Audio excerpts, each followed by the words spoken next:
Assalamualaikum warahmatullahi wabarakatuh. Perkenalkan, saya Citra Vinala Nadiana, mahasiswi Universitas Pelita Bangsa, Program Studi Manajemen Fakultas Ekonomi dan Bisnis, kelas MA 21C16. Pada kesempatan kali ini, saya akan mempresentasikan sebuah materi yang telah saya dapatkan selama mengikuti perkuliahan Komunikasi dan Negosiasi Bisnis dengan tema Teori dan Implementasi Komunikasi dan Negosiasi Bisnis dalam Kehidupan Sehari-hari. Sebelumnya, saya akan membahas apa itu komunikasi terlebih dahulu. Secara etimologis, komunikasi berasal dari bahasa Latin communis yang berarti sama rata, sama rasa. Menurut Himstreet dan Beatty, komunikasi merupakan suatu pertukaran informasi antar individu melalui suatu sistem yang biasa baik dengan simbol-simbol, sinyal-sinyal, maupun perilaku ataupun tindakan. Apabila dihubungkan dengan bisnis, menurut Joko Purwanto, komunikasi bisnis merupakan komunikasi yang digunakan dalam dunia bisnis, mencakup berbagai macam bentuk komunikasi, baik verbal dan nonverbal, untuk mencapai tujuan tertentu.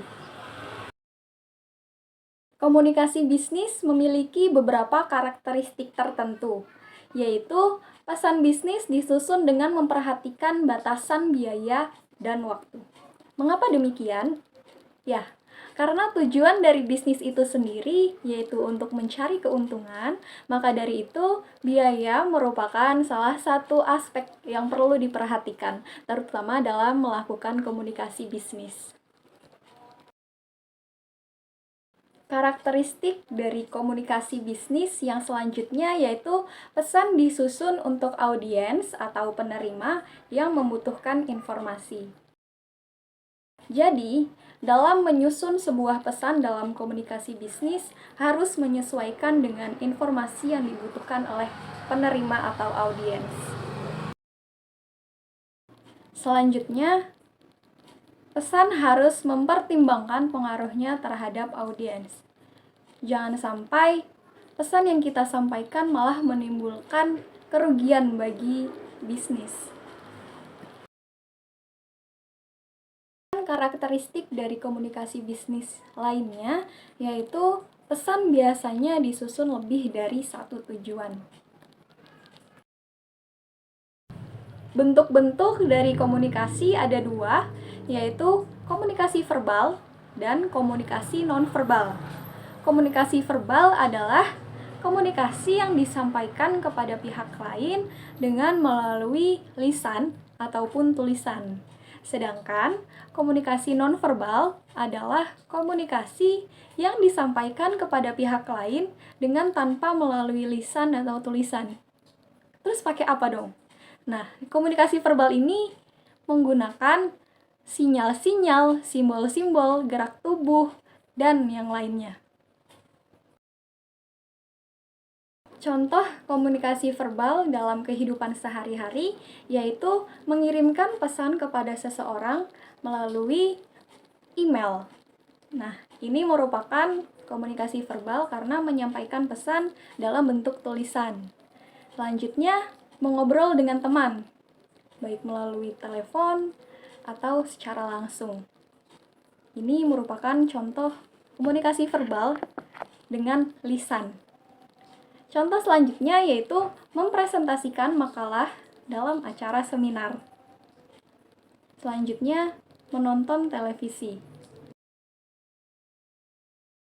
Sedangkan contoh komunikasi nonverbal dalam kehidupan sehari-hari yaitu tersenyum dan berjabat tangan dengan orang lain untuk mewujudkan rasa senang, simpati, dan penghormatan. Menggelengkan kepala untuk menunjukkan sikap menolak, menganggukkan kepala sebagai tanda setuju atau menolak, dan gerak tangan dan kaki bagi orang yang gugup. Itu merupakan contoh dari komunikasi nonverbal. Dalam melakukan komunikasi, ada beberapa proses atau tahapan-tahapan yang perlu dilakukan. Tahapan pertama yaitu pengirim mempunyai ide atau gagasan.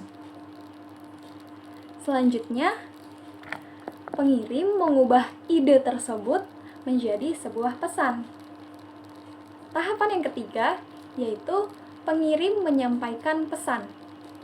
Dari ide dan gagasan menjadi sebuah pesan, kemudian pesan tersebut disampaikan kepada penerima. Dan tahapan keempat yaitu penerima menerima pesan. Setelah pengirim menyampaikan pesan, kemudian pesan tersebut diterima oleh penerima. Dan langkah yang selanjutnya yaitu penerima menafsirkan pesan. Apa tujuan dari pesan itu? Nah, langkah yang terakhir yaitu penerima memberi tanggapan dan mengirim umpan balik kepada pengirim atas pesan yang telah disampaikan. Berdasarkan alur proses komunikasi, ada beberapa elemen-elemen penting dalam komunikasi yang tidak boleh diabaikan. Yang pertama yaitu sumber informasi. Sumber informasi ini merupakan pihak yang menyampaikan pesan. Selanjutnya ada encoding. Encoding merupakan proses penyampaian pesan. Selanjutnya, pesan itu sendiri. Pesan merupakan informasi yang bermakna bagi penerima pesan. Selanjutnya ada media. Media ini merupakan cara atau alat yang digunakan untuk menyampaikan sebuah pesan. Selanjutnya yaitu decoding. Decoding merupakan sebuah proses penerimaan pesan yang disampaikan oleh pengirim pesan. Selanjutnya feedback. Feedback adalah timbal balik yang diberikan oleh penerima pesan atas pesan yang disampaikan. Yang terakhir adalah hambatan. Hambatan merupakan segala sesuatu yang menghambat terkirimnya sebuah pesan. Apa saja hambatan dalam komunikasi? Menurut Siegbahn dan Bell, hambatan dalam proses komunikasi dapat dikelompokkan menjadi dua, yaitu hambatan verbal dan hambatan nonverbal. Hambatan verbal itu sendiri misalnya kesalahan pemilihan kata, kurangnya perbendaharaan kosakata, kesalahan penulisan atau pengucapan, dan perbedaan level antara pengirim dan penerima pesan. Kesalahan dalam pemilihan kata itu akan mempengaruhi penerimaan dari si penerima pesan. Sedangkan hambatan nonverbal yaitu perbedaan persepsi, perbedaan kepentingan, perbedaan pengetahuan tentang topik yang dikomunikasikan, keterlibatan emosi, dan kesalahan dalam menilai penampilan. Setelah membahas tentang komunikasi bisnis dan bagaimana implementasinya dalam kehidupan sehari-hari, selanjutnya saya akan membahas tentang negosiasi. Negosiasi menurut Hartman merupakan suatu proses komunikasi antara dua pihak yang masing-masing mempunyai tujuan dan sudut pandang mereka sendiri yang berusaha mencapai kesepakatan yang memuaskan kedua belah pihak mengenai masalah yang sama. Sedangkan menurut Case, negosiasi merupakan suatu proses di mana paling sedikit ada dua pihak dengan persepsi, kebutuhan, dan motivasi yang berbeda yang mencoba untuk bersepakat tentang suatu hal demi kepentingan bersama.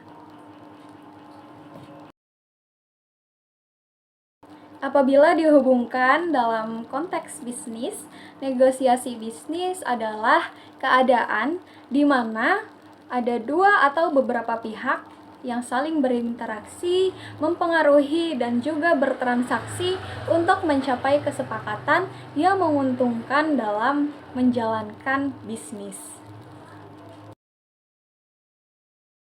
Tujuan dari negosiasi sebagaimana telah disampaikan dalam pengertian dari negosiasi itu sendiri, yaitu untuk menemukan kesepakatan antara kedua pihak secara adil dan dapat memenuhi harapan kedua belah pihak. Selanjutnya, untuk menemukan kesepakatan yang menguntungkan kedua belah pihak yang bernegosiasi. Selanjutnya, tidak ada pihak yang merasa dikalahkan atau dirugikan, dan win-win solution. Dalam melakukan negosiasi, ada 3 tahapan atau 3 proses yang harus dijalankan, yaitu perencanaan, implementasi, dan peninjauan kembali. Dalam tahap perencanaan itu sendiri, ada beberapa tahapan yang harus dilakukan. Yang pertama yaitu sasaran negosiasi. Pada tahap ini, kita menentukan apa tujuan yang ingin kita capai dalam melakukan negosiasi. Setelah kita sudah menentukan, selanjutnya yaitu strategi negosiasi. Kira-kira apa strategi yang harus kita lakukan untuk mencapai suatu tujuan yang sudah kita tetapkan tadi? Strategi apa yang paling efektif dan efisien agar tujuan yang sudah kita tentukan dapat tercapai dalam negosiasi ini? Dan yang selanjutnya adalah proses negosiasi. Tahapan selanjutnya dalam proses negosiasi yaitu tahap implementasi. Tahap implementasi itu sendiri ada 4 taktik yang bisa dilakukan, yaitu taktik cara Anda, taktik bekerja sama, taktik tidak melakukan apapun, dan taktik melangkah ke tujuan lain. Dan tahapan terakhir dalam melakukan negosiasi yaitu tahap peninjauan kembali. Tahap peninjauan kembali merupakan tahap menerjemahkan hasil dari negosiasi untuk dilaksanakan oleh kedua belah pihak berdasarkan kesepakatan. Negosiasi tidak selalu berjalan dengan lancar. Maka dari itu, ada kemungkinan-kemungkinan hasil dari negosiasi, yaitu win-loss solution. Satu pihak menang, satu pihak kalah dalam bernegosiasi. Yang kedua, loss-win solution. Atau bisa juga loss-loss solution. Dan ada win-win solution. Win-win solution inilah yang diharapkan oleh kedua belah pihak. Yang mana kedua belah pihak untung, tidak ada yang dirugikan. Bagaimana caranya agar mendapatkan hasil win-win solution ini? Negosiator diperlukan keterampilan dalam bernegosiasi. Salah satunya adalah memahami apa yang diinginkan oleh pihak lawan. Menurut Mattock and Herbog, ada 10 hal yang sangat diinginkan oleh pihak lawan, yaitu merasa nyaman akan dirinya sendiri, tidak merasa dibohongi, sekutu yang kekal, mengetahui dan memahami lebih banyak, menyelesaikan negosiasi tanpa harus bekerja terlalu keras, uang, barang, dan pelayanan yang bagus, diperlakukan dengan ramah, didengarkan, disenangi, komunikasi yang jelas, mengetahui kemampuan dan usahanya dari Anda, bos, dan rekan kerjanya. Agar negosiasi berjalan dengan lancar, ada beberapa kesalahan teknis yang harus dihindari. Yang pertama yaitu mengajukan permintaan awal yang tidak logis, membuat konsesi bebas, memulai tanpa mendaftar penawaran terlebih dahulu, melakukan negosiasi terlalu cepat. Negosiasi dilakukan dengan terburu-buru, tentunya hasilnya tidak akan berjalan dengan maksimal. Selanjutnya yaitu bernegosiasi saat terkejut. Kesalahan teknis selanjutnya yaitu menghargai penawaran yang tidak logis. Apabila penawaran yang kita ajukan itu tidak logis, tentunya pihak lawan juga tidak akan menyetujui penawaran yang kita ajukan. Selanjutnya, takut diam. Kemudian, tidak menuliskan hasil negosiasi. Hasil negosiasi harus ditulis agar saat proses peninjauan kembali tidak ada yang terlewat. Hindari juga bernegosiasi saat lelah. Implementasi dari negosiasi yang sering kita jumpai dalam kehidupan sehari-hari yaitu tawar-menawar antara penjual dan pembeli. Kemudian, negosiasi antara negara yang bersengketa dan seseorang yang berprofesi sebagai marketing. Sekian materi terkait teori dan implementasi komunikasi dan negosiasi bisnis dalam kehidupan sehari-hari yang dapat saya sampaikan. Saya mohon maaf apabila banyak kekurangan baik dari materi atau penyampaian saya. Terima kasih atas kesempatannya. Wassalamualaikum warahmatullahi wabarakatuh.